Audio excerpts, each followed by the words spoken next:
नकली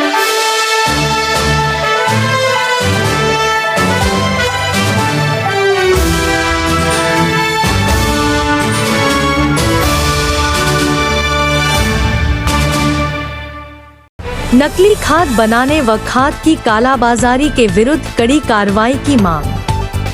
नकली खाद बेचने वाले व्यापारी ने कहा, मेरे पास अभी भी 2 लाइसेंस हैं।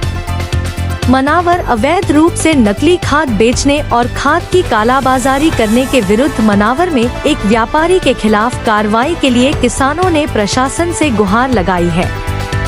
इस दौरान कांग्रेस पार्टी के कार्यकर्ता भी किसानों के साथ तहसील कार्यालय पहुंचे, जहां पर उन्होंने खाद व्यापारी फतेहलाल बीजेलाल जैन के प्रोप्राइटर पंकज जैन, यश जैन निवासी जवाहर मार्ग के खिलाफ किसानों को नकली खाद बेचने तथा अवैध रूप से खाद निर्धारित मूल्य से अधिक मूल्य में यूरिया बेचने के संबंध में मनावर अनुविभागीय अधिकारी को आवेदन दिया है।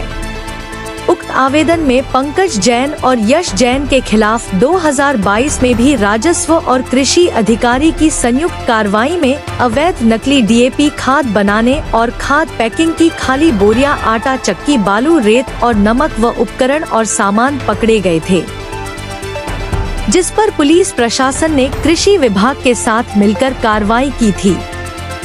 उसके पश्चात नवंबर माह 2025 को भी कृषि अधिकारी द्वारा पुनः पुलिस में प्रकरण दर्ज कर इन पर एक और कार्रवाई की गई थी।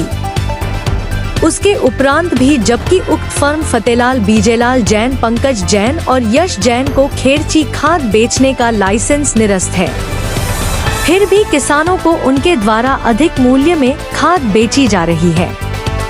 जब उक्त घटना को पत्रकार द्वारा कैमरे में कैद किया गया और खबर प्रकाशित की गई, तो इनका कहना है कि हमारा कोई कुछ नहीं बिगाड़ सकता। व्यापारी ने एक आवेदन में यह स्वयं स्वीकार है कि उसके पास अभी भी 2 लाइसेंस उपलब्ध है, जिससे वह नकली खाद व्यापार और खाद की कालाबाजारी धड़ल्ले से कर रहा है। यदि किसी किसान की 2 या 4 बीघा जमीन होगी और वह इनकी अवैध खाद व्यापारी वाली फर्म से अपने फसल को डालेगा तो फसल का क्या उत्पादन होगा, जिसके यहाँ प्रशासन द्वारा नकली खाद बनाने की कार्रवाई हो चुकी हो। उक्त आवेदन में युवा कांग्रेस अध्यक्ष संग्राम सिंह सोलंकी, चिकली और किसानों द्वारा कहा गया, यदि मनावर और आसपास लगे क्षेत्र में अवैध खाद व अधिक मूल्य से बेचने वाले व्यापारियों पर तुरंत कार्रवाई नहीं की गई, तो किसानों के साथ मिलकर कुछ दिनों बाद ही हम कलेक्टर कार्यालय का घेराव करने जाएंगे। ऐसे व्यापारी जिनके यहाँ पर प्रशासन द्वारा का आवेदन दिया, उसके बारे में बताएं। किसानों के साथ चलने वाले व्यापारियों और उनके द्वारा जो खाद, नकली खाद बनाकर बेचा जा रहा है, पूर्व में भी 2022 में भी जिन व्यापारियों के खिलाफ कार्रवाई हो चुकी है, जिन्होंने बालू में नमक मिलाकर किसानों को बेचा, वो आज खुले रूप से खाद का व्यापार कर रहे हैं और कृषि अधिकारी उनके साथ मिलकर बैठकर बातें कर रहे हैं, उन पर कार्रवाई करने के बजाय। और कुछ दिनों पूर्व भी हमारे पत्रकार बंधुओं ने जब दावा बोला था तो उन पर कार्रवाई, एफआईआर तो दर्ज हो गई, लेकिन अब तक उस पर कार्रवाई नहीं हुई। और जब हमारे पत्रकार बंधु उनके पास जा रहे हैं तो उनको गाली गलौज कर रहे हैं और बोल रहे हैं कि तुम्हारी वीडियो शूटिंग कैसे कर रहे हैं। आज युवा कांग्रेस इसी के लिए एसडीएम के साथ ज्ञापन देने आए थे कि उन व्यापारियों के खिलाफ कार्रवाई की जाए। अगर कार्रवाई नहीं की जाती है तो आज ज्ञापन के माध्यम से अवगत करा दिया है कि कल युवा कांग्रेस रोड पर आएगी और प्रशासन और व्यापारियों के खिलाफ धरना प्रदर्शन करेगी। अधिकारियों ने क्या जवाब दिया? अधिकारियों ने जवाब दिया है कि हम कार्रवाई कर रहे हैं, लेकिन उनकी बातों से ये जाने मिलता है कि वो उनकी मिलीभगत है और वो व्यापारियों का साथ दे रहे हैं।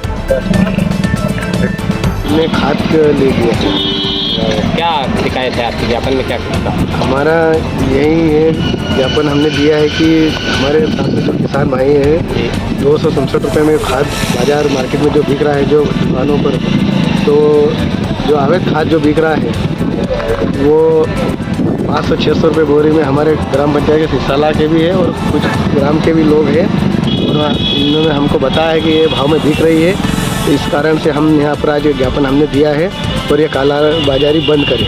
किसकी दुकान से खरीदा था? ये पंकज जैन की दुकान से 15 से 20 वर्ष पहले भी इन लोगों ने जो यूरिया खाद खरीदा है, इन्होंने बताया कि हमारे साथ में ऐसा हो रहा है अन्याय, तो नकली खाद भी बेच रहे हैं और 2022 में इनका लाइसेंस जो रद्द हुआ तो फिर भी आज भी यूरिया खाद और सभी प्रकार के खाद बेच रहे हैं। इनको निरस्त किया जाए और खाद बेचना इनको मिलना बंद करें।